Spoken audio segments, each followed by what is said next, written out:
Now. Okay. All right, everyone. Welcome. You know it's Tuesday evening. It's the third Tuesday of the month. It's May 18th, and it's time for our latest webisode. I'm Carmen Milagro. This is Confidence Strategies with Carmen Milagro, and I am a confidence strategist, a hospitality consultant. I'm a CBD educator and entrepreneurist, and your host for tonight's webisode. We are very excited, very glad to have you here. It's a live broadcast, and usually, for those of you that haven't seen us before, during these interviews, you'll learn confidence strategies that help you level up. They inspire you to grow and reinvent yourself sometimes. And we do this through stories from our guests. They share their stories, they share their challenges, their purpose in life, whether they are an author or they're starting a nonprofit for children. We have guests from all across the board, which is kind of how I live my life. I have people in my life that do all kinds of different things. They're artists and CEOs and philanthropists. And so that's what I try to bring together on this monthly show. We want to help you with showing you that there are different ways to tackle challenges. There are a number of ways to look at your life as a series of triumphs, as a series of accomplishments. We hope that you are engaged, entertained, you're educated on certain topics that you didn't know something about. We want us to all flourish and shine together as a cohesive, loving community. So that's what we try to do here. I'm delighted to be your host every time we do the show. And as usual, tonight's episode, our webisode, is sponsored by Music City, San Francisco. And our featured guest tonight is a very special friend, a very person in my life. She's a colleague. She is an inspiration to me. I've known her for quite a while. Her name is Sheetal Ohri. She is a single mom, a CEO, an entrepreneur, a founder and producer of the Silicon Valley Awards. Many of you out there already in the community may know her as the host of her own radio talk show called Making a Difference with Sheetal Ohri on Bolly 92.3 FM KSJO. Sheetal has also added to her list of accomplishments the new title of author. And her new book is called Custodial Battle, Chronicles of an Immigrant Mother. It's a fictional story of a woman's monumental 10-plus year struggle with the American judicial system while fighting for custody of her son. It is the story of hope and the power of a mother's love. And we're going to let her tell us all about it. But first, I need to bring her on. So let me bring her on to the show. Welcome, Sheetal. Welcome to Confidence Strategies. How are you? I'm very well. Thank you so much for having me, Carmen. I'm just excited to be here. Thank you. You're welcome. Thanks for being here. I really appreciate it. And I can't wait to just dive in so that our viewers from this community get to know you a little bit better. So I was wondering if you could start with a little bit of your background, sort of that time where you're right before you came to the U.S. What was your life like? If you could kind of just share with us a little bit, and then we'll fast forward to the present. Sure.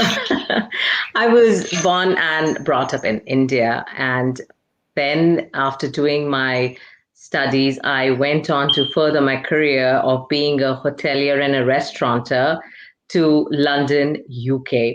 So I've had a great life in India, in Delhi, the New Delhi, the capital. And then I went to London, UK. And I've always been a hotelier, a hospitality specialist, travel specialist. Love that side of my career and my business and everything. So that's all I've done before I moved to the US. Right. And that's how we bonded. if I recall, that was one of the first Correct. conversations that we Correct. had when we met. That was a while ago. I think 10 plus years. Yes, we've And known each other.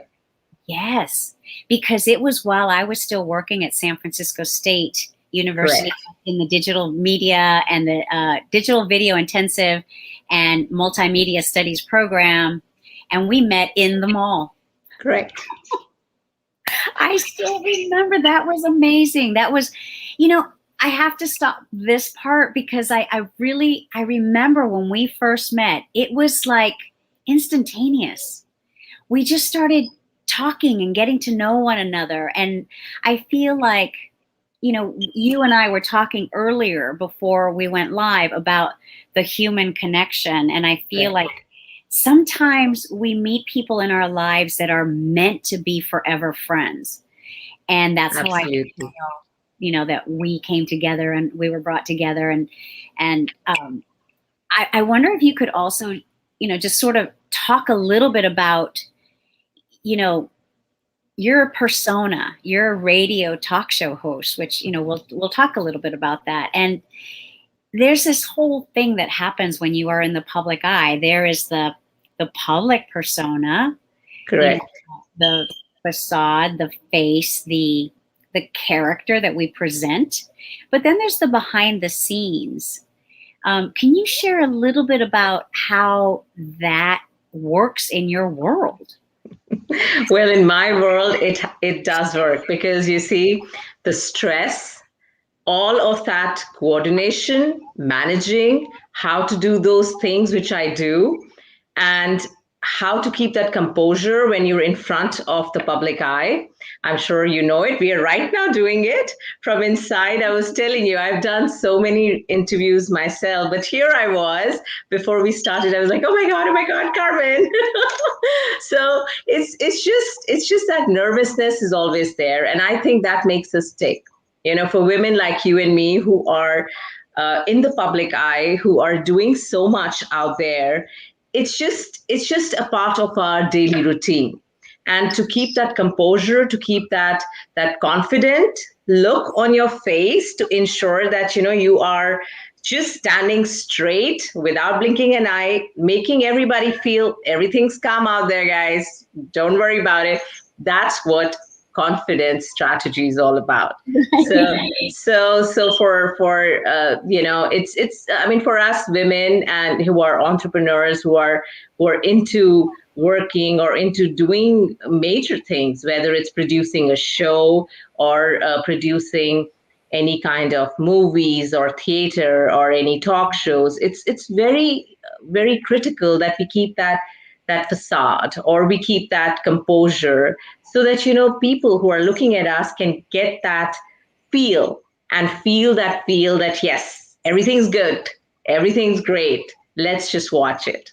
Right. Even when it's not. I mean, I think you and I were talking about this earlier, is yes, of course, there's this, we want to be authentic and we want to also be human. It's important to connect, especially because we have been living in this two-dimensional world for over 14 months, over a year.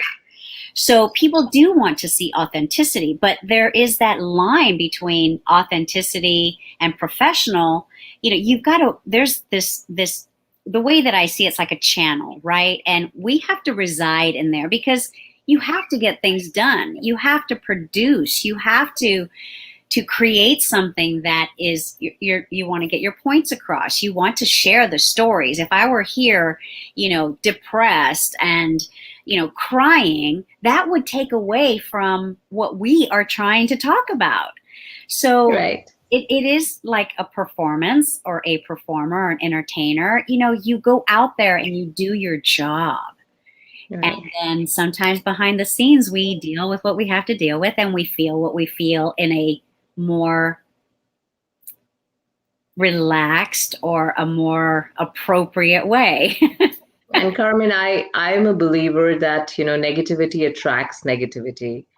Positivity will bring positivity. So I'm a firm believer in that. And for me, giving out sad stories or talking negative is just not something which is required, when you can actually empower your colleagues or your friends or your people who are actually either on your social media platforms, just trying to empower them with that positivity. It's very critical. It's very important, especially in the life and the day and the age we're living in.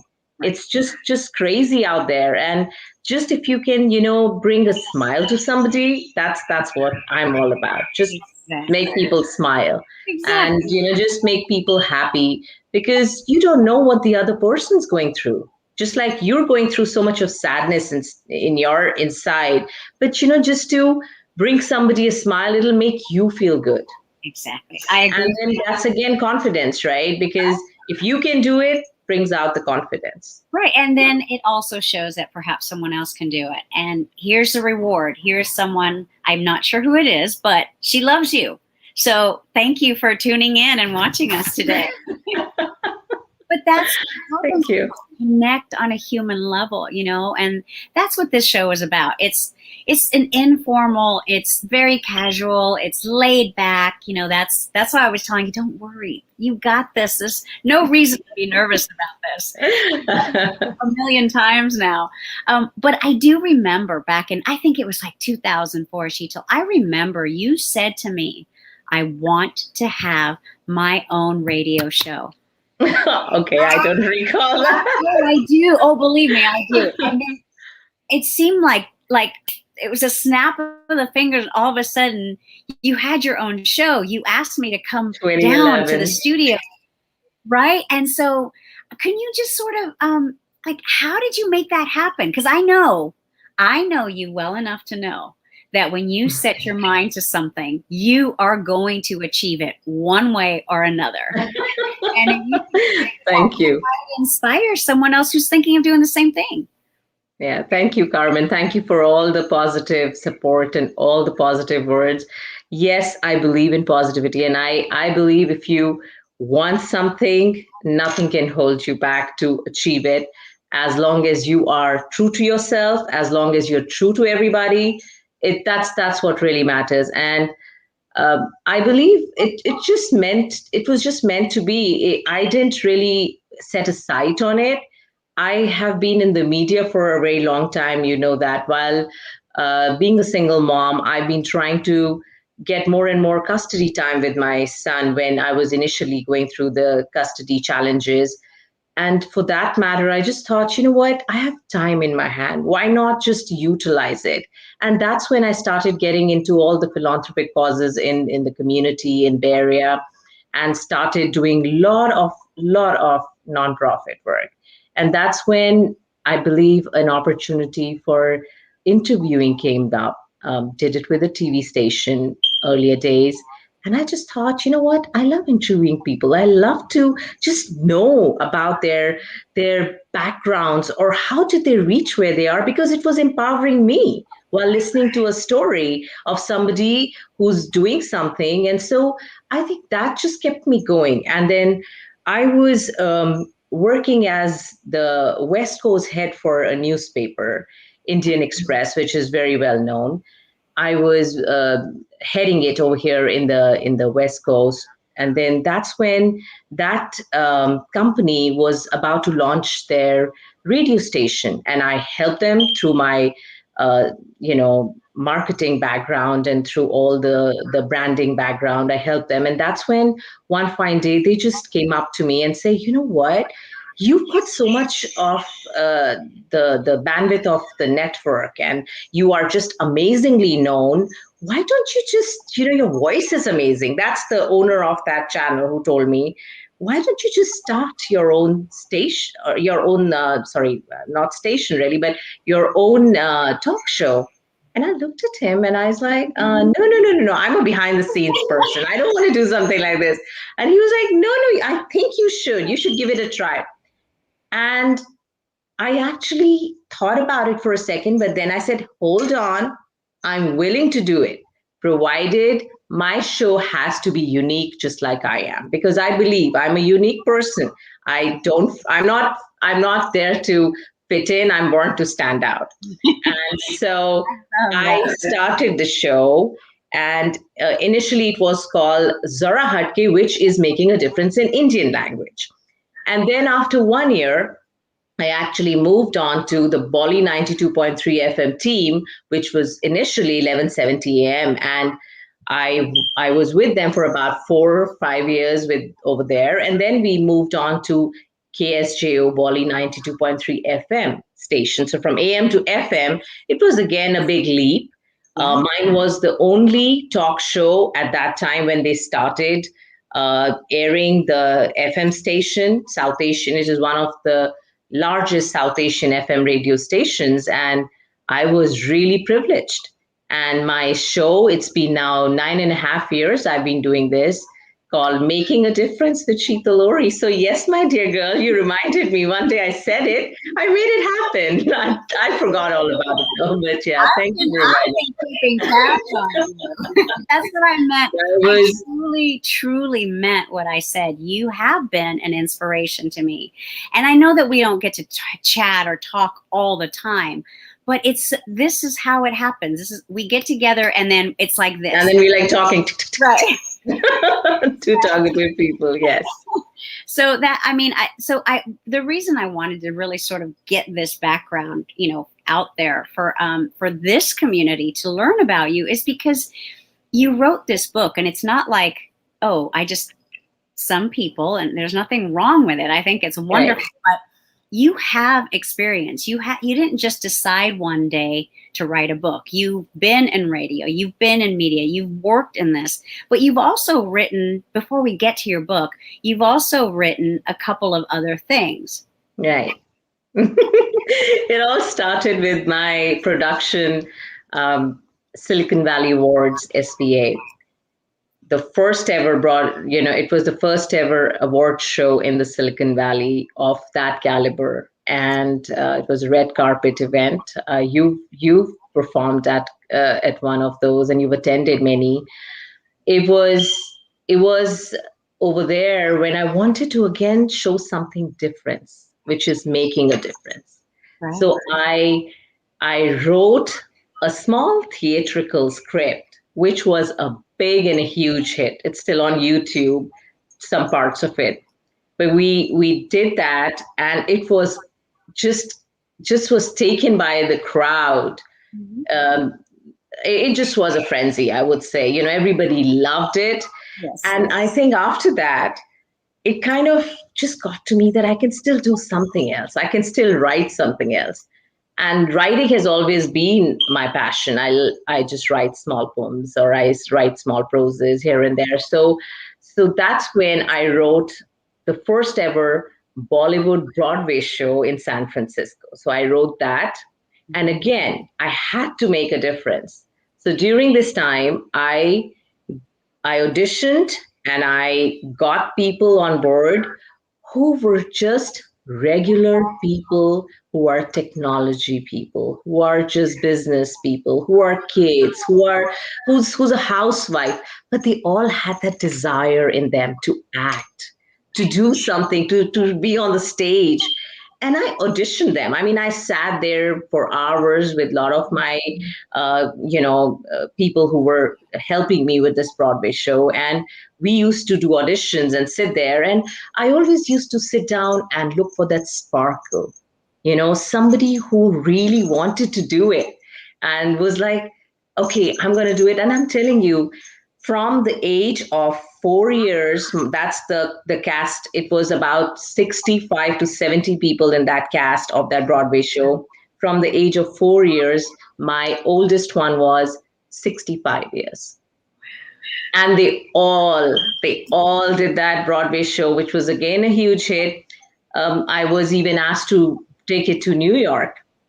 Unfortunately, at that time, my mindset was so involved in my son's custody, in trying to devote time to him, that I had to choose between taking that step or being a mom. And I chose to be a mom and let that opportunity go. Don't regret it ever. Will never regret it. Because then I went on further to even produce and direct a movie.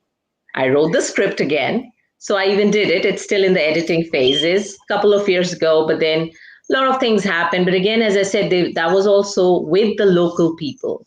Right. So I just enjoy doing this because I feel all of us have that spark in us. All of us have that star in us. So why not bring that person out, or that individual out which is hiding? Because we have layers in us. When we are every day working, we are being a housewife or a husband or a mother or a father or a child. There's just somebody inside who's just waiting in a corner to basically show up and say, this was me when I was a kid, or this is me, this is what I wanted to be. So why not bring that individual out? So I guess I just have it in me. Just come on, do it. So that passion's there to just do it and make it happen, and I just continue to go. Yeah, I love it. I just love it. We are definitely at this point now where I think it's time for you to tell us about your book. Sure. Now, I know that, one of the reasons that you stated to me that you wrote the book is because you believe that no child should ever be forced to choose between their parents. But Right. There's so many layers. And so I know your story. And I was really thrilled when you wrote this story of this character, because the character takes on this process that can seem so daunting and so formidable. But your character is such a heroine. Like I said before, this is the power of a mother's love. So can you tell us why you wrote the book and sort of give us that synopsis of what the story really entails? So this is about a mother who has to go through the family law judicial system in the US to just get custodial time with her son. And she's denied that. She's an immigrant mother. That's what I'm just coming to. She's denied that because she is an Indian. And her US citizen husband keeps on telling the courts or the judges she's going to run away with the child. She's a flight risk. She's going to go back to India. She's not going to remain here. Now, this mother is living here in the US. She has no way to support herself because she's dependent upon her husband, who's married her and brought her here.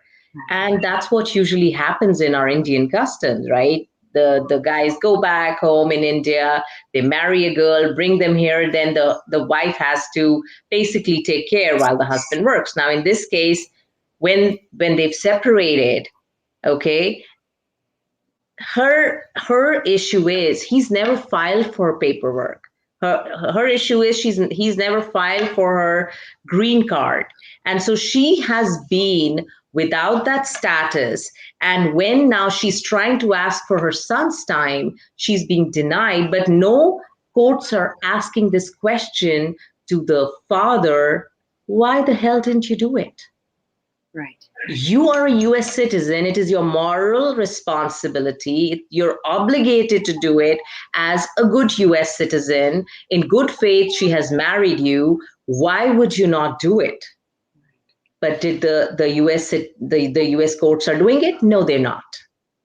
And so she has to go through these step processes to be with her own child who she bore, who she gave birth to when this judge wasn't there. The attorneys weren't there. She has to keep on funding their fees.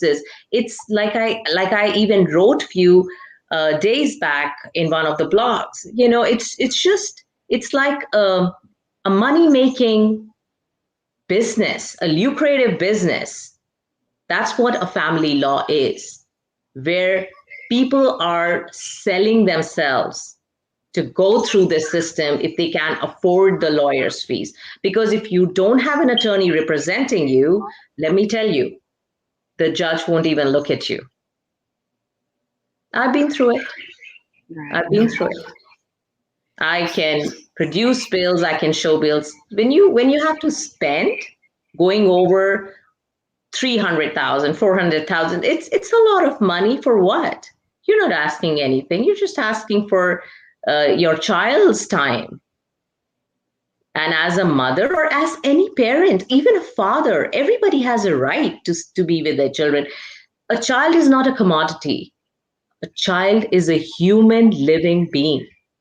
They need to be with both their parents, provided the parents are in the same frame of mind, they are compatible, they are reasonable, they understand the value of each other.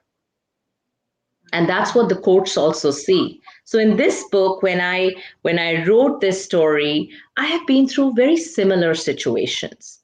And then during that process, I always used to sit down and wonder, by God's grace, I had a family supporting me. I had my savings, which were supporting me. What about other women? What about other men who probably just don't have that? Or women or mothers who are left in India. If you today Google, you will find over 100,000 cases like that, where women are left in India without their children. And they have no hope to see them because they have no hope to come back, as there's no immigration status, because their spouses didn't file for them. So that's when I decided one day, just like I told you, one day I'm going to write that. So I said, one day I'm going to write this. I'm going to tell the world. I'm going to share whatever resources I can. And so I did it. It took time, but the time was right.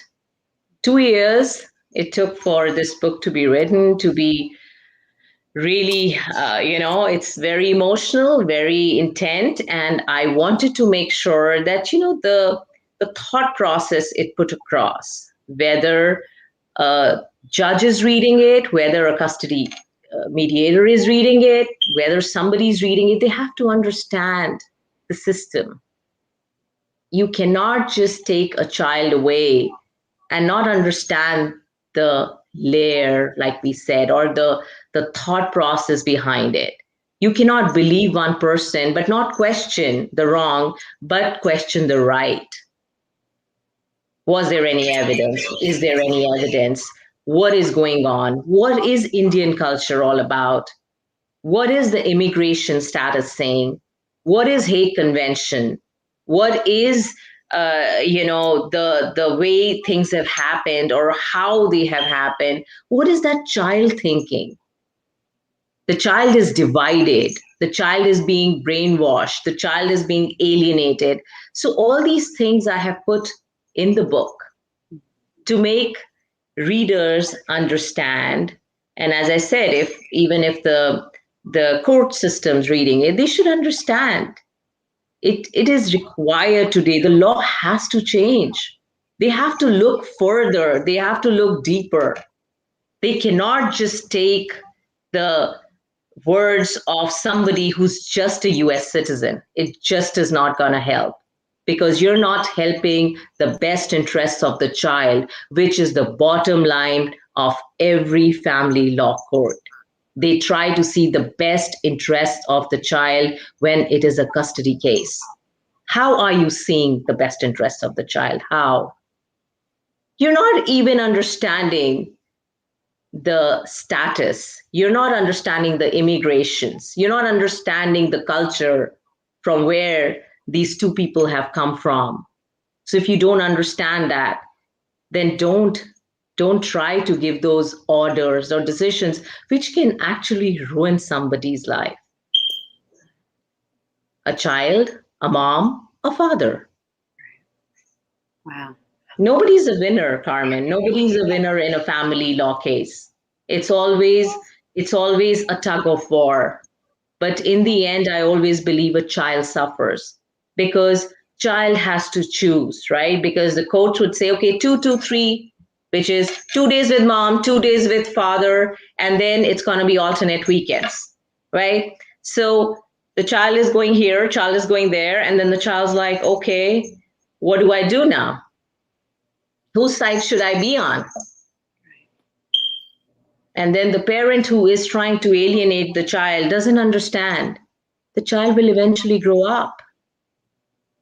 And when they grow up, they have seen the parent who has tried to alienate, whether from the mom, or if the mom's done it, then the mom, then the father. So it's always the psyche. It's always the child's mind we have to be considerate about. So when we say best interest of the child, we need to mean it is best interest of the child. It's not somebody you're just talking about a commodity. You're not talking about a house. You're not talking about a furniture. It's not a piece of furniture. It is somebody living, breathing, a very tiny mind who's just trying to grow up. And it's so unfair to put that burden on a child. Correct. Very true.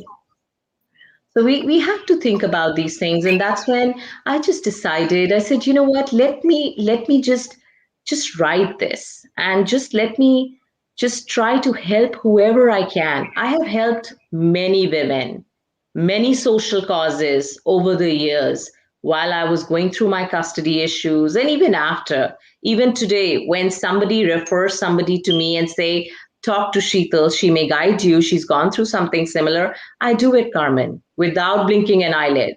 I do it.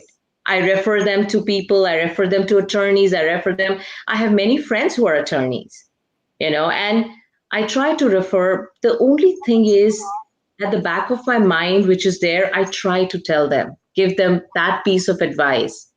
Try and talk to the partner through the mediator, or try to talk to them however or whichever way possible, because don't try to do this tug of war. In the end, you both will be losers.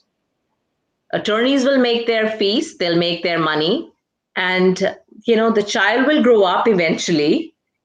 What's going to happen? The child will end up hating both of you or one of you, and it's just not going to be worth it. So you have to think about all these things. It is. I mean, it's. I think it's really.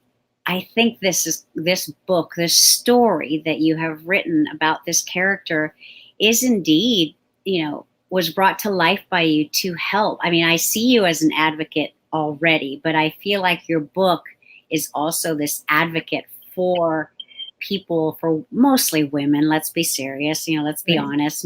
Most women that are in this position.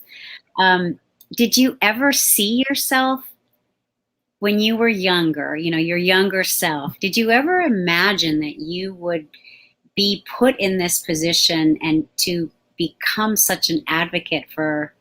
No, you're shaking your head. Never, no. Carmen. When I was growing up, I can't even tell you what a carefree person I was, more into life was just beautiful. It was so sheltered with parents and family and friends who are still, all of them are still there in my life. I'm blessed. And I just never ever thought, and I think they never thought, nobody who knows me would think. But you know what, Carmen, we all move on. We all grow up. I'm in my 40s now. I don't care about anything. All I know is I'm a great mom. My son looks up to me. My people around me who love me, who are my well-wishers, they are always supporting me. Somebody like you always supporting me. That's what matters to me. Right. I don't care about rest of them. I'm nice because that's something which is inbred in me. But I don't like to have people test my niceness. That's what I say.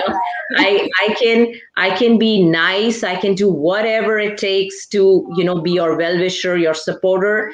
But you know what? We all have one life to live, and we can mess around with things. And and especially, as I said again, we are a public figure. We need to do what we need to do. Behind the scenes, we go through a lot of issues, a lot of hell, a lot of chaos, a lot of situations.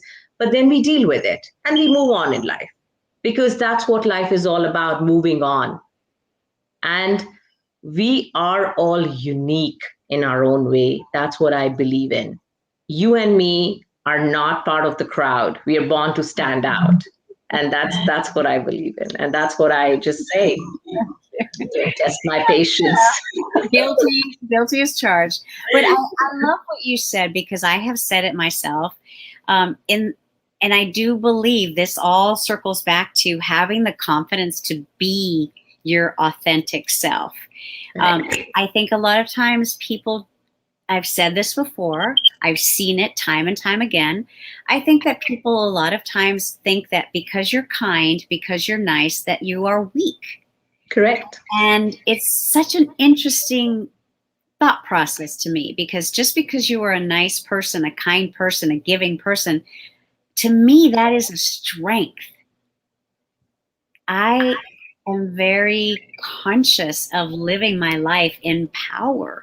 And I believe in empowering and helping other people, other women, children, young people, people who are starting out in their startup businesses, or they're starting out in their new adventure, whatever that is.